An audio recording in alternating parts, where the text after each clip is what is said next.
একদিন হযরত আলী রাদিয়াল্লাহু আনহু মসজিদে খুতবা দিচ্ছিলেন। সবাই মনোযোগ দিয়ে চুপচাপ তার কথা শুনছিল।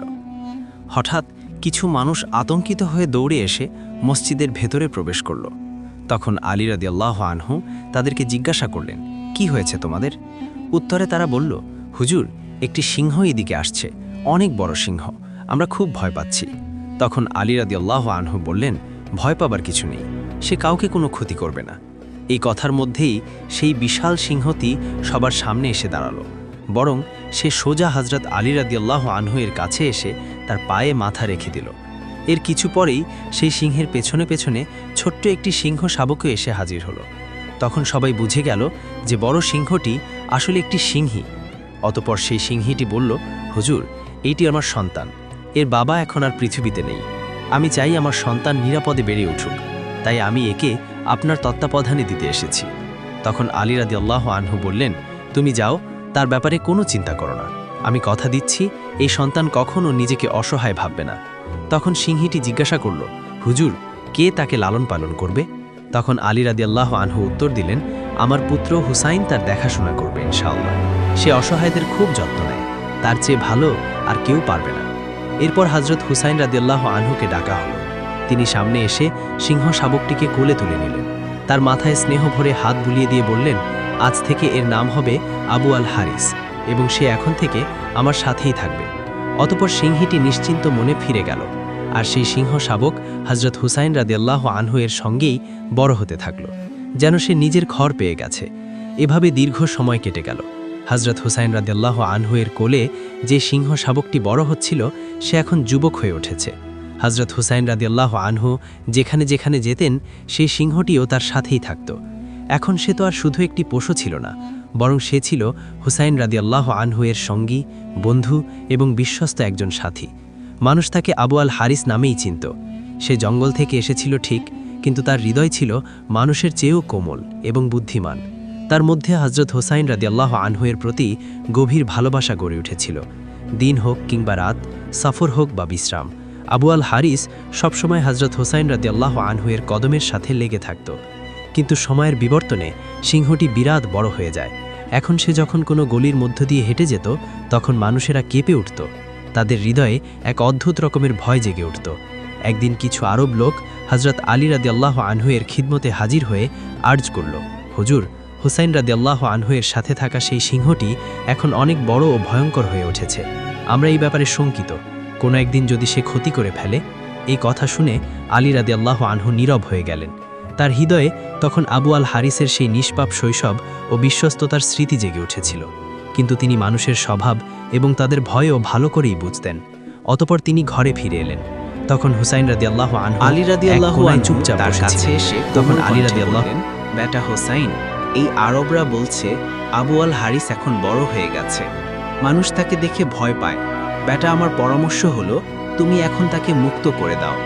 এই কথা শুনে ইমাম হোসাইন মাথা নিচু করে ফেললেন। তার চোখে অশ্রু চলে এলো। কিছু সময় চুপচাপ বসে থাকলেন। তারপর আলী রাদিয়াল্লাহু আনহু এর দিকে তাকালেন এবং হালকা একটা হাসি দিয়ে কোমল কণ্ঠে বললেন, জি বাবাজান, যেমনটা আপনার আদেশ। শুধু আজকের দিনটুকু যেতে দিন, আগামীকাল থেকে আপনি তাকে আর দেখতে পাবেন না। তখন আলী রাদিয়াল্লাহু আনহু জিজ্ঞাসা করলেন, বেটা, আজকের দিনেই এমন কি বিশেষ আছে? তখন হোসাইন রাদিয়াল্লাহু আনহু বাইরে তাকিয়ে উত্তর দিলেন, বাবাজান, এখন সন্ধ্যা হয়ে গেছে। এটা এমন সময় নয় যে কাউকে ঘর থেকে বের করে দেওয়া যায়। এটা তো ছায়া দেওয়ার সময়, রোদে থেকে বাঁচানোর সময়, রোদে ফেলে দেওয়ার সময় নয়। তখন আলী রাদিয়াল্লাহু আনহু নিজের সন্তানকে বুকে জড়িয়ে ধরলেন। তিনি আর কোনো উত্তর দিলেন না। অতঃপর রাত কেটে গেল। হযরত হোসাইন রাদিয়াল্লাহু আনহু জেগে উঠলেন এবং তাহাজ্জুদের নামাজ আদায় করলেন। অতঃপর প্রতিদিনের মতো আবু আল হারিসের জন্য খাবার নিয়ে বাইরে এলেন। তখন আবু আল হারিস বিস্ময়ের সাথে তাকিয়ে বলল, মনিব, আজ এত সকালে খাবার কেন? তখন হোসাইন রাদিয়াল্লাহু আনহু কিছু না বলে চুপচাপ বসে পড়লেন। তারপর ধীরে ধীরে অত্যন্ত কোমলভাবে পুরো ঘটনাটি আবু আল হারিসকে জানিয়ে দিলেন। সব কথা শুনে আবু আল হারিস নিশ্চুপ হয়ে গেল। তার চোখে এমন এক নীরবতা ফুটে উঠল যা সোজা হৃদয়ে গিয়ে আঘাত করেছে।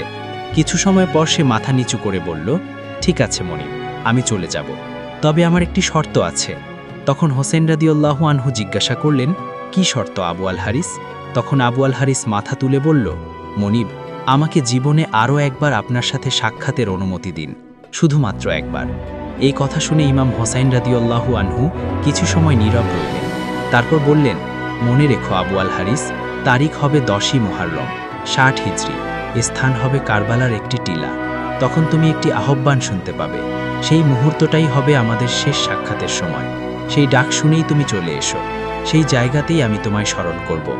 তখন আবু আল হারিস ধীরে ধীরে একটি প্রশ্ন করল, মুনিব, যখন সেই দিন আসবে তখন কে আমাকে ফিরে ডাকবে? আপনি কি আমাকে আহ্বান করবেন? উত্তরে ইমাম হোসাইন রাদিয়াল্লাহু আনহু বললেন, না আবু আল হারিস।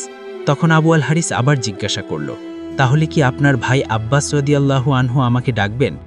এই প্রশ্নেও হোসাইন রাদিয়াল্লাহু আনহুয়ের চোখ অশ্রুসল হয়ে উঠল, চোখ পানিতে ভরে গেল, কণ্ঠ ভারী হয়ে গেল। তিনি বললেন, না আবু আল হারিস। তখন আবু আল হারিস নিশ্চুপ হয়ে গেল।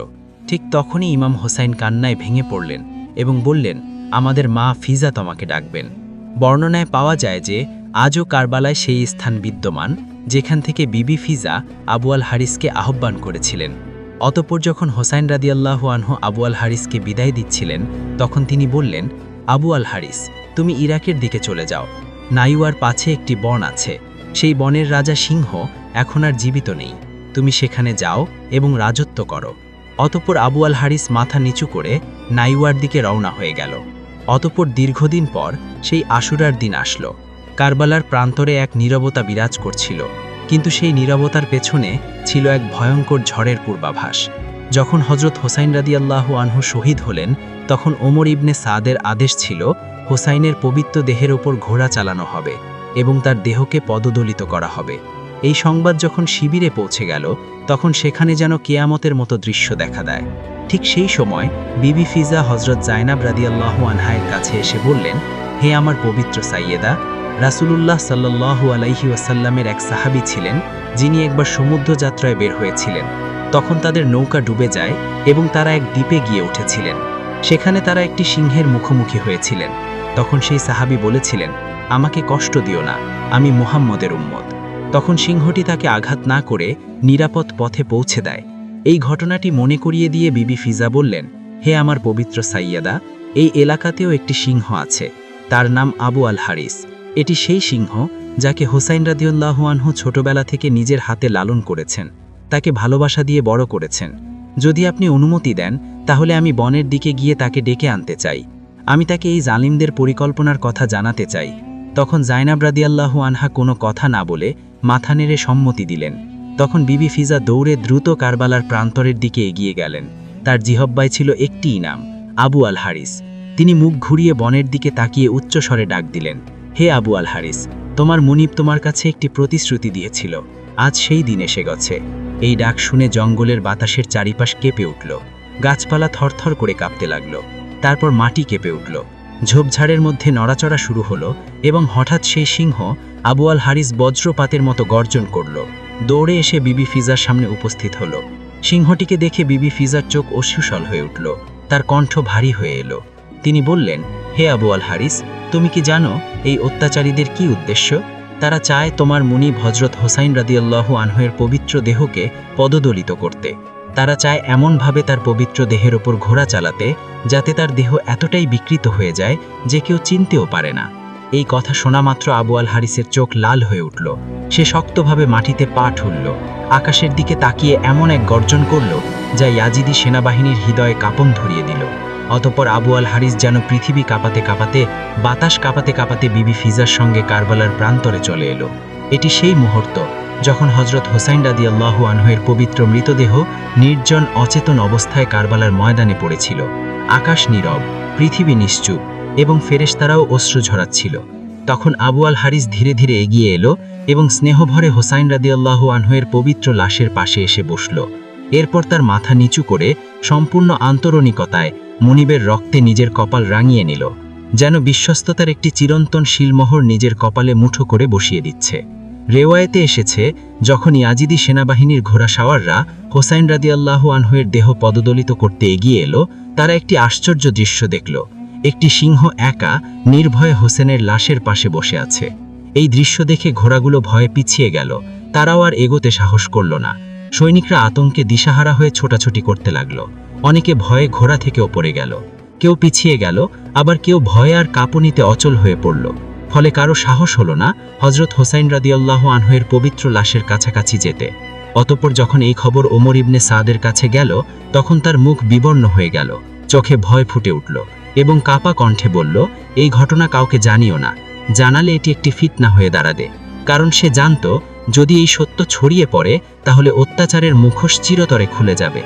অতঃপর বিবি ফিজা শিবিরে ফিরে এসে হযরত জায়নাব রাদিয়াল্লাহু আনহাকে জানালেন, সাইয়েদা, হোসাইন রাদিয়াল্লাহু আনহু এর পবিত্র লাশ এখন নিরাপদ। আবু আল হারিস সেখানে আছে। যতক্ষণ সে আছে কোনো জালিম তার ধারে কাছেও আসতে পারবে না। অতঃপর তাই ঘটল। যতদিন আবু আল হারিস কারবালার মাটিতে বসেছিল, কোনো ঘোড়া, কোনো খঞ্জর, কোনো সৈনিক হোসাইন রাদিয়াল্লাহু আনহু এর পবিত্র দেহকে পদদলিত করতে পারেনি। অতঃপর এক রাতে যখন কারবালার আকাশে নিঃশব্দ আর বন্দি কাফেলা প্রস্তুত হচ্ছিল বন্দিত যাত্রার জন্য, তখন জাইনুল আবেদিন বিবি জাইনাব রাদিয়াল্লাহু আনহাকে বললেন, ফুপু আম্মা, আবু আল হারিসকে বলে দিন যেন সে এখন ফিরে যায়, সে তার বিশ্বস্ততার দায়িত্ব পূর্ণ করে ফেলেছে।